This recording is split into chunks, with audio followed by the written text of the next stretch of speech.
ఖైరతాబాద్ లో ఉప ఎన్నిక అనివార్యమైతే మాజీ కార్పొరేటర్ రాజు యాదవ్ కే కాంగ్రెస్ పార్టీ టికెట్ కేటాయించాలని కోరుతూ బంజారా హిల్స్ కేబీఆర్ పార్క్ చౌరస్తాలో ఫ్లెక్సీ వెలిసింది. రాజు యాదవ్ అభిమానులు, కాంగ్రెస్ పార్టీ కార్యకర్తలు ఈ ఫ్లెక్సీని ఏర్పాటు చేసినట్లు తెలుస్తోంది. గత 30 ఏళ్లుగా రాజు యాదవ్ కాంగ్రెస్ పార్టీలో ఉన్నారని కార్యకర్తలు తెలిపారు. కష్టకాలంలో కూడా ఖైరతాబాద్లో పార్టీ బలోపేతానికి కృషి చేశారు రాజు యాదవ్. సరైన నాయకుడు అంటూ అర్థం వచ్చేలా ఫ్లెక్సీ ఏర్పాటు చేశారు కాంగ్రెస్ కార్యకర్తలు.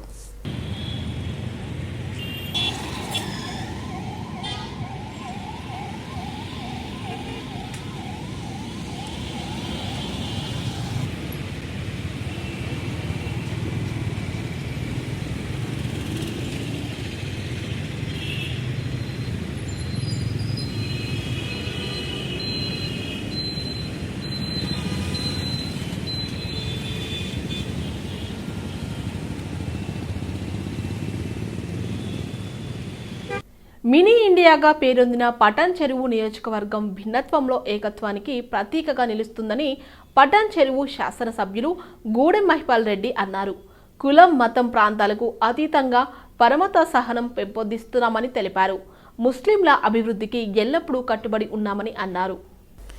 గత 25 సంవత్సరాలుగా ఇఫ్తార్ విందులు ఏర్పాటు చేస్తున్నట్లు తెలిపారు. రంజాన్ పవిత్ర మాసం పురస్కరించుకొని పటాన్ చెరువు శాసనసభ్యులు గూడెం మహిపాల్ రెడ్డి ఆధ్వర్యంలో జిఎంఆర్ కన్వెన్షన్ సెంటర్లో నియోజకవర్గ స్థాయి ఇఫ్తార్ విందు ఏర్పాటు చేశారు. ఈ కార్యక్రమానికి నియోజకవర్గ తాజా, మాజీ ప్రజాప్రతినిధులు, ముస్లిం మత పెద్దలు భారీ సంఖ్యలో హాజరయ్యారు. ముఖ్య అతిథిగా హాజరైన ప్రముఖ వక్త బ్రదర్ షఫీ పరమత సహనంపై ప్రత్యేకంగా బోధనలు చేశారు. అన్ని మతాల సారాంశం ఒక్కటేనని, కష్ట నష్టాలలో ఒకరికొకరు అండగా నిలవాలని కోరారు.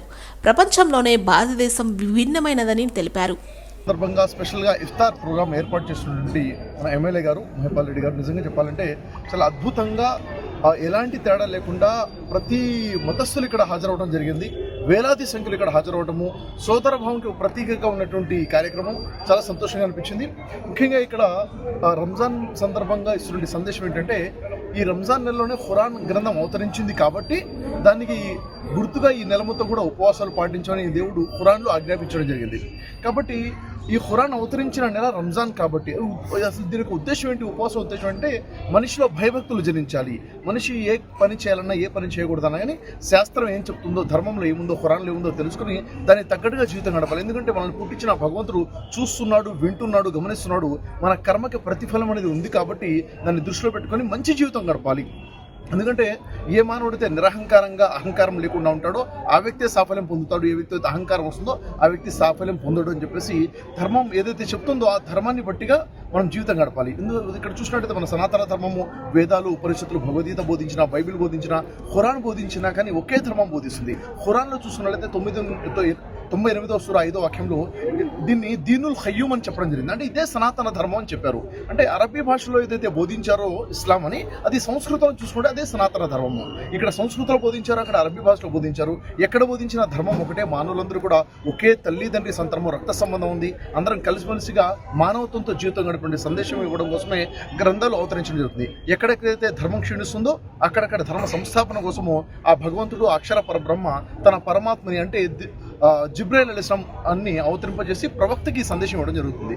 కాబట్టి ఈ రంజాన్ మన లైఫ్లోకి వచ్చి వెళ్ళింది అంటే మనలో ఒక మార్పు అనేది రావాలి, ఒక చక్కటి మానవత్వం రావాలి, నీతి నిజాయితీ రావాలి, తోటి మానవుడిని గౌరవించి సేవ చేసే తత్వం రావాలి. కాబట్టి ఇలాంటి చక్కటి కార్యక్రమం ఏర్పాటు చేసినటువంటి మన ఎమ్మెల్యే గారికి ధన్యవాదాలు తెలియజేస్తున్నాను. ఇలాంటి కార్యక్రమాలు ఇది మొదటి కాదు, దాదాపు 24 సంవత్సరాల నుంచి ఈ కార్యక్రమాలు ఏర్పాటు చేస్తున్నారంటే నిజంగా ఈ ప్రాంతంలో ఉన్నటువంటి వారు చాలా గొప్ప అదృష్టవంతులు చెప్పాలి. ఇంత గొప్ప నాయకులు ఉండడము చాలా సంతోషం. అందరికీ నమస్కారం. ఈరోజు జిఎంఆర్ కన్వర్షన్లో నియోజకవర్గ స్థాయి ఇఫ్తార్ దావత్లో నియోజకవర్గ స్థాయి మైనారిటీ సోదరులు, హిందూ సోదరులు కలిసి ఈరోజు ఇఫ్తార్ దావత్ను విజయవంతం చేయడం జరిగింది. వారికి ప్రత్యేకంగా ధన్యవాదాలు తెలియజేస్తా ఉన్నా. ఎందుకంటే 30 రోజులు ఉపవాసం ఉండి ఆ భగవంతుని స్మరించుకుంటూ మనము మన ప్రాంతం అంతా సుభిక్షంగా ఉండాలని చెప్పి ఉపవాసాలు చేస్తూ ఉంటారు. వారందరూ ఈరోజు వారికి ఇఫ్తార్ దావత్ ఇవ్వడం జరిగింది. ఇది 24 సంవత్సరాల సంధి నేను మండల ప్రెసిడెంట్ 2001 నుంచి ఇప్పటి వరకు కంటిన్యూగా 24 సంవత్సరాల సంది ఇఫ్తార్ దావా చేయడం జరుగుతూ ఉన్నది. పూర్తి స్థాయిలో మన పటన్ చెరువు అంటే ఒక మినీ భారతదేశం, మినీ ఇండియా. హిందువులు, ముస్లింలు, సిక్కులు ఒక సోదర భావంతో ఒక తల్లి బిడ్డల్లాగా కలిసిమెలిసి ఉండి ఎక్కడ ఎటువంటి అవాంఛనీయ సంఘటనలు జరగకుండా చక్కగా తల్లి బిడ్డల్లాగా కలిసిమెలిసి ప్రాంతంలో అభివృద్ధిలో అందరూ భాగస్వాములై ముందుకు పోతూ ఉన్నాం. ఇప్పుడు రాబో కాలంలో ఇంకా అదే విధంగా అందరం కలిసిమెలిసి ఒక తల్లి బిడ్డల్లాగా సోదర భావంతో మేము ముందుకెళ్తామని తెలియజేస్తూ అడ్వాన్స్గా మన రంజాన్ శుభాకాంక్షలు తెలియజేస్తాం. రంజాన్ మాసాన్ని పురస్కరించుకొని ఓల్డ్ బోయిన్పల్లి షేర్ గల్లీ ఫాతిమా మసీద్ సమీపంలో ఆల్తాఫ్ రాజా టీం ఆధ్వర్యంలో ఇఫ్తార్ విందు ఏర్పాటు చేశారు. ఇఫ్తార్ విందు కార్యక్రమానికి ముఖ్య అతిథులుగా రాష్ట్ర గ్రంథాలయ chairman Riyaz, Kukatpally Congress incharge Bandi Ramesh, old Boinpally corporator Muddam Narasimha Yadav, BRS senior నాయకుడు మక్కల నరసింహులు హాజరయ్యారు. పళ్ళు ఫలాలతో ఉపవాస దీక్షను విరమింపచేసి రంజాన్ శుభాకాంక్షలు తెలిపారు. రంజాన్ మాసం నేపథ్యంలో ముస్లింలు నెల రోజుల పాటు ఉపవాసాలు పాటించడం గొప్ప విషయమని అన్నారు. మత సామరస్యానికి ప్రతీకగా పవిత్ర రంజాన్ మాసంలో ముస్లింలు ప్రత్యేక ప్రార్థనలు, ఉపవాసాలు చేస్తారని అన్నారు. ఈ సందర్భంగా నిర్వాహకులు ఏర్పాటు చేసిన ఇఫ్తార్ విందు ప్రత్యేక ఆకర్షణగా నిలిచిందని, ఈ కార్యక్రమంలో సయ్యద్ ఈజాజుబాయ్, మీరజ్, షరీఫ్ తదితరులు పాల్గొన్నారు. అతి పవిత్రంగా జరుపుకునే రంజాన్ పండుగకి ప్రతీక ఇఫ్తార్ విందులు. అందులో భాగంగా ఈరోజు బోయిన్పల్లిలో తమ్ముడు అల్తాఫ్ రాజా, ముస్తఫాబాయ్, అమ్జద్ భాయ్ వీళ్ళందరూ ఆధ్వర్యంలో ఇవాళ పెద్ద ఎత్తున ఇఫ్తార్ కార్యక్రమం చేసుకోవడం చాలా సంతోషంగా ఉంది. అందరూ చక్కగా సాంప్రదాయబద్ధంగా మరి టయానికి ఇఫ్తార్ విడిచి అట్లా నమాజ్ చేసుకుని చక్కగా భోంచేయటం, అందరూ కూర్చుని భోంచేయటం అనేది ఎంతో సంతోషకరమైన విషయం. ఇక్కడ ఎటువంటి తారతమ్యాలు లేకుండా ఉన్నాళ్ళు, లేనోళ్ళు, పేదోళ్ళు, పెద్దోళ్ళు, గొప్పోళ్ళు అనే తారతమ్యం లేకుండా చక్కగా అందరూ కూర్చుని సాంప్రదాయంగా జరుగుతున్నటువంటి తీరు మనకి చాలా సంతోషకరమైన విషయం. ఎప్పుడు కూడా కాంగ్రెస్ పార్టీ ముస్లిం సోదరులకు అండగా ఉంటుంది. ఇప్పటి వరకు కూడా వాళ్ళకి ఎంతో అంత మంచి జరిగిందంటే సమాజంలో కాంగ్రెస్ పార్టీ ద్వారానే. మరి అలాగే రేవంత్ రెడ్డి గారి ఆధ్వర్యంలో రేపు బ్రహ్మాండంగా పెద్ద ఎత్తున ఇఫ్తార్ పార్టీ కూడా ఏర్పాటు చేసుకోవడం జరిగింది లాల్బహదూర్ స్టేడియంలో. మరి సోదరులందరూ కూడా అక్కడ రావాలని చెప్పి ఆహ్వానం పలుకుతూ ఉన్నాం. అవసరమైతే పాసులు కూడా అందరికీ అందే విధంగా కూడా చర్యలు తీసుకుంటా ఉన్నాం.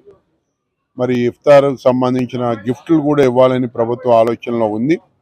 అనేక మసీదులకి మరి ప్రభుత్వం తరపున ఫండ్ కూడా పంపించడం జరిగింది.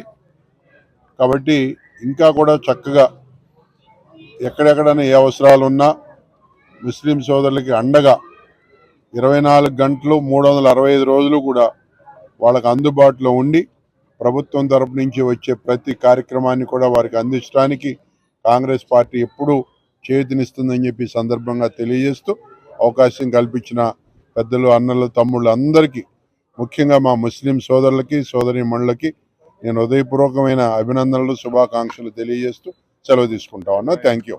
తెలంగాణ సంస్కృతి హిందూ, ముస్లిం, సిక్, ఇసాయి ఆపస్ మే భాయి భాయి, మతాలు ఏవైనా కులాలు ఏవైనా కలిసి జీవించాలనే సంస్కృతిని నిలిపే గొప్ప సంస్కృతి.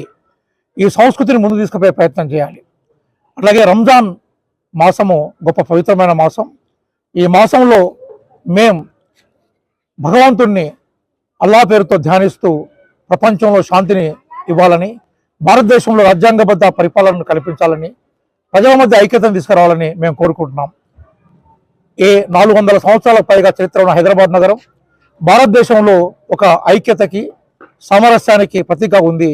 దీన్ని భవిష్యత్తులో కూడా తీసుకుపోవాల ఉద్దేశంతో మా గౌరవ ముఖ్యమంత్రి రేవంత్ రెడ్డి గారి నాయకత్వంలో అనేక కార్యక్రమాలు చేపట్టాం. రాహుల్ గాంధీ గారి నేతృత్వంలో మేము సమాజానికి ఒక సందేశం ఇచ్చాం. భవిష్యత్తులో కూడా కాంగ్రెస్ పార్టీ అలాగే ఇక్కడ ఉన్న ముఖ్యమైన నాయకుల నేతృత్వంలో ఈ శాంతి సందేశాన్ని ప్రపంచానికి, ప్రజలకి, భారతదేశానికి, తెలంగాణకి, మిగతా జిల్లాలకి ఇచ్చే ప్రయత్నం చేస్తారు. आज हसमतपेट शेर गली में हमारे अल्ताफ राजा इफ्तार पार्टी कराए और ताउन का भी इंतजाम रखे हुए हैं और अल्ताफ राजा के साथ उनके दोस्तां हैं, अहमद है, फेरोज है, मन्नान है, समीर है और शकील भाई है और एक शकील भाई है और क्या बोलते हैं हमारे कॉर्पोरेटर साहब मुद्दमन्ना नरसिम्हा यादव साहब आए. రాష్ట్రంలో గ్రామీణ క్రికెట్ అభివృద్ధి లక్ష్యంగా తెలంగాణ డిస్ట్రిక్ట్ క్రికెట్ అసోసియేషన్ చేస్తున్న కృషిని ఎంపీ వద్దిరాజు రవిచంద్ర మెచ్చుకున్నారు.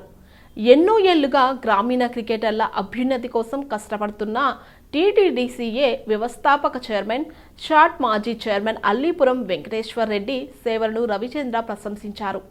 శంషాబాద్లోని తొండుపల్లిలో అమెరికా అండర్-17 యూత్ అకాడమీ జట్టుతో టీటీసీఏ నిర్వహిస్తున్న వన్డే టోర్నమెంట్ను రవిచంద్ర ప్రారంభించారు.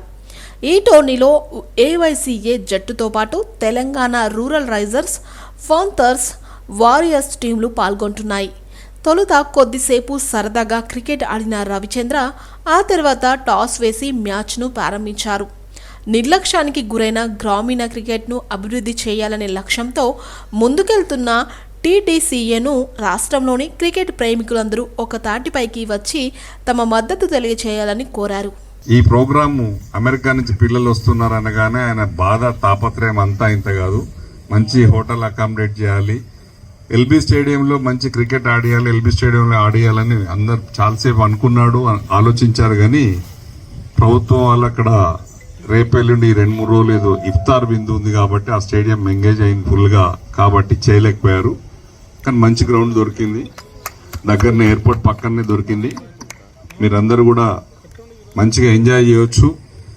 అమెరికా నుంచి వచ్చిన అమెరికన్ యూత్ టీంకి తీసుకొచ్చినటువంటి అరుణ్ గారికి, మతిన్ గారికి ఈ ప్రోగ్రాం చాలా బాగా చేస్తారు, సక్సెస్ అవుతుందని చెప్పేసి నేను ఖచ్చితంగా ఆశిస్తున్నాను. అమెరికా నుంచి వచ్చిన పిల్లలకు, ఇక్కడి నుంచి మా పిల్లలందరికీ కూడా, తెలంగాణ రూరల్స్ పిల్లలందరికీ కూడా కంగ్రాచులేషన్స్. బాగా ఆడండి. ఈ ఆటతో ఇప్పుడు ఈ ప్రపంచంలోనే అత్యంత స్పీడ్గా డెవలప్ అయ్యేది ఈ క్రికెట్ క్రీడ మాత్రమే. మొన్న చూశారు కదా ఛాంపియన్స్ ట్రోఫీ ఫైనల్స్ మ్యాచ్ని దాదాపు 100 కోట్ల పైన మంది వ్యూవర్స్ చూశారు టీవీలలో. మీరు కూడా భారతదేశానికి ఒక మంచి ప్లేయర్గా రావాలని చెప్పేసి వాళ్ళు కూడా అక్కడి నుంచి కూడా అమెరికా నుంచి ఒక మంచి టీం తయారవ్వాలని చెప్పేసి తయారు చేయవలసిందిగా అరుణ్ గారిని మరి మిమ్మల్ని కూడా ఆశీర్వదిస్తున్నాను. పిల్లలందరినీ కూడా ఈ క్రికెట్ అంటే కూడా నాకు చాలా ఇష్టం. చిన్నప్పుడు నేను కూడా ఆడాను, వాలీబాల్, షటిల్, క్రికెట్, చాలా గేమ్స్ ఇంట్రెస్ట్ ఉన్నాయి. తెలంగాణ రాష్ట్రంలో ఎన్నికల ముందు కాంగ్రెస్ పార్టీ మహిళలకు ఇచ్చిన హామీలు నెరవేర్చాలని బీజేపీ మహిళా మోర్చా రాష్ట్ర అధ్యక్షురాలు మేకల శిల్పారెడ్డి ఆధ్వర్యంలో అసెంబ్లీ ఎదుట నిరసన వ్యక్తం చేశారు. మహిళా మోర్చా కార్యకర్తలను అరెస్టు చేయడాన్ని భారతీయ జనతా పార్టీ తీవ్రంగా ఖండించింది. తెలంగాణ రాష్ట్రంలో ఎన్నికలకు ముందు మహిళలకు ఇచ్చిన హామీల అమలుపై కాంగ్రెస్ ప్రభుత్వం చేతులెత్తేసిందని విమర్శించారు. కాంగ్రెస్ పార్టీ ఎన్నికల ముందు మహిళలకు ఇచ్చిన హామీల అమలును డిమాండ్ చేస్తే అరెస్టు చేయడమేనా రేవంత్ రెడ్డి ప్రభుత్వం నైతికత అని ప్రశ్నించారు. మహిళలకు ప్రతి నెల 2,500 రూపాయలు ఆర్థిక సహాయం ఇస్తామన్నారు. ఏమైంది? 18 ఏళ్లు నిండిన అమ్మాయిలకు ఉచితంగా స్కూటీలు ఇస్తామన్నారు. ఇంతవరకు ఏ ఒక్కరికి ఇవ్వలేదని మండిపడ్డారు.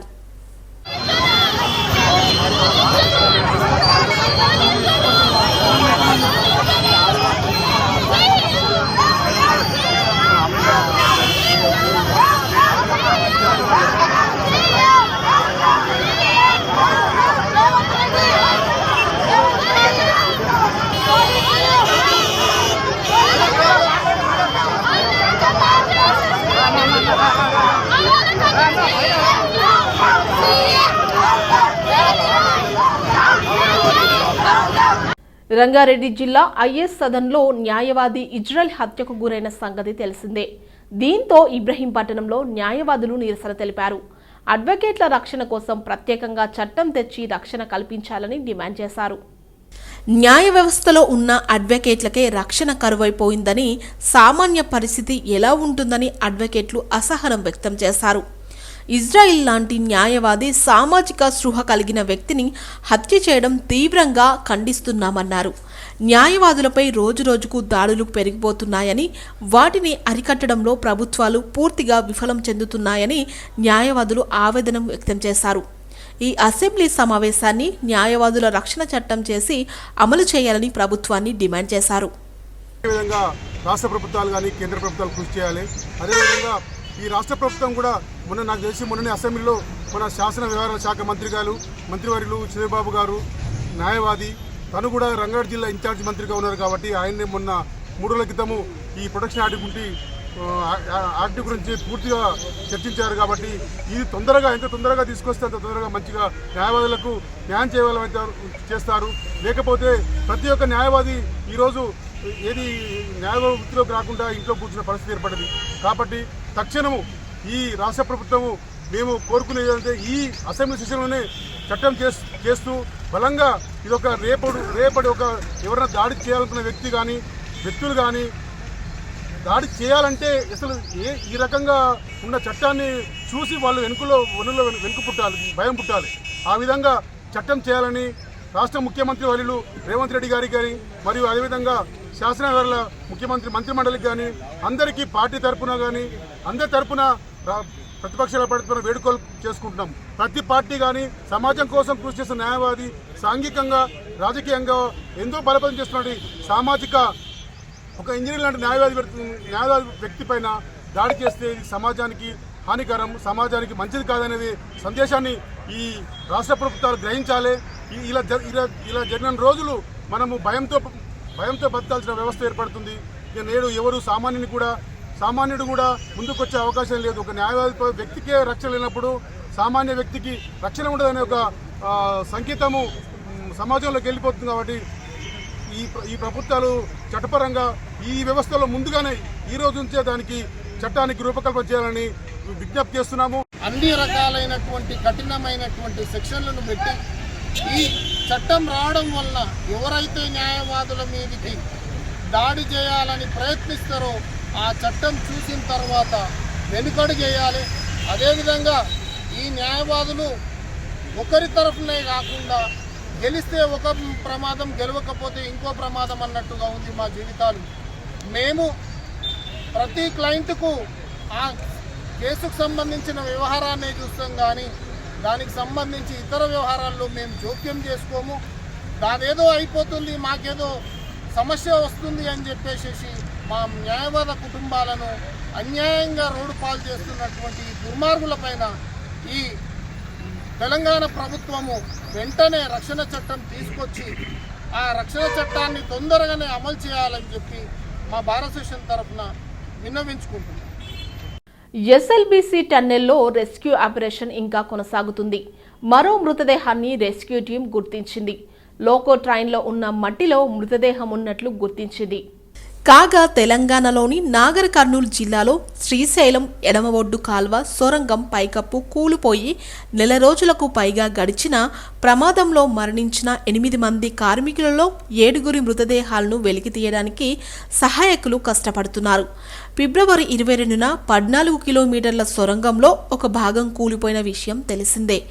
దాదాపు 50 మంది కార్మికులు సొరంగం నుండి బయటకు రాగలిగారు. సొరంగం పైకప్పు కూలిపోయిన తర్వాత వారిలో 8 మంది లోపల చిక్కుకుపోయారు.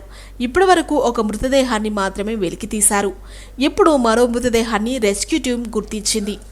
రోజు మన ఎస్ఎల్బీసీ సహాయక చర్యల్లో భాగంగా 2వ మృతదేహాన్ని కూడా గుర్తుపట్టడం జరిగింది. హాస్పిటల్కి పంపించి అక్కడ రిమైనింగ్ ఫార్మాలిటీస్ పోస్ట్మార్టం అన్ని కంప్లీట్ చేసుకొని వాళ్ళ ఫ్యామిలీ మెంబర్స్కి హ్యాండ్ ఓవర్ చేయడం జరుగుతుంది. సో దీనికి మనము ఒక రెవెన్యూ ఆఫీసర్, ఒక పోలీస్ ఆఫీసర్, ఒక హెల్త్ డిపార్ట్మెంట్ అంబులెన్స్తో పాటు పంపించి వాళ్ళకి హ్యాండ్ ఓవర్ చేసేదాకా కూడా మానిటర్ చేయడం జరుగుతుంది. ఆనరబుల్ సీఎం గారు ఈ ఫ్యామిలీ మెంబర్స్కి 25 lakhs ఎక్స్గ్రేషియా ఇవ్వమని కూడా ఆదేశాలు ఇవ్వడం జరిగింది. ఆ ప్రకారంగా ఫ్యామిలీకి మనం 25 lakhs ఎక్స్గ్రేషియా కూడా మన రెవెన్యూ డిపార్ట్మెంట్ వాళ్ళ ఫ్యామిలీ మెంబర్కి అందజేయడం జరుగుతుంది. అంతేకాకుండా ఈ లోపల ఉన్న 8 మంది ఎవరైతే ఉన్నారో వాళ్ళందరినీ సర్చ్ చేసేంత వరకు కూడా ఈ రెస్క్యూ ఆపరేషన్ కంటిన్యూ చేయాలి. వాళ్ళందరినీ కూడా తీసుకురావాలని ఆనరబుల్ సీఎం గారు ఇన్స్ట్రక్షన్స్ ఇవ్వడం జరిగింది. సో ఆ ప్రకారంగా ఇంకా రెస్క్యూ ఆపరేషన్ మనకు కంటిన్యూ అవుతుంది. 4 ఎక్స్కవేటర్స్ లోపల పనిచేస్తున్నాయి. సో ఈ ఎక్స్కవేటర్స్ ఇంతకుముందు పనిచేయడానికి కష్టం ఉండేది, ఇప్పుడు కొంచెం పనిచేస్తున్నాయి కాబట్టి రెస్క్యూని ఇంకా స్పీడప్ చేసి మిగతా వాళ్ళని కూడా ఐడెంటిఫై చేయడానికి అంతా rescue teams all central government teams, state teams కూడా పనిచేస్తున్నాయి. వనస్థలీపురం ఇంజాపురం వద్ద ఢిల్లీ పబ్లిక్ స్కూల్ బస్సు ఇంజన్లో ఒక్కసారిగా మంటలు చెలరేగాయి. అప్రమత్తమైన బస్ డ్రైవర్ వెంటనే బస్సు ఆపి బయటకు దూకటంతో ప్రమాదం తప్పింది. షార్ట్ సర్క్యూట్ వల్ల బస్సు ఇంజన్లో నుండి మంటలు చెలరేగాయి. నాదర్గుల్లో ఉన్న స్కూల్ నుండి విద్యార్థులను ఇంటి వద్ద దింపి వెళ్తున్న సమయంలో ఈ ప్రమాదం చోటు చేసుకుంది. స్కూల్ బస్సులో విద్యార్థులు ఎవరూ లేకపోవడం, డ్రైవర్ అప్రమత్తతో ప్రమాదం నుంచి తప్పించుకున్నారు. సమాచారం అందుకున్న ఫైర్ సిబ్బంది ఘటనా స్థలానికి చేరుకొని మంటలను అదుపులోకి తెచ్చారు. ఈ ప్రమాదంతో సాగర్ హైవేలో ట్రాఫిక్ స్తంభించింది.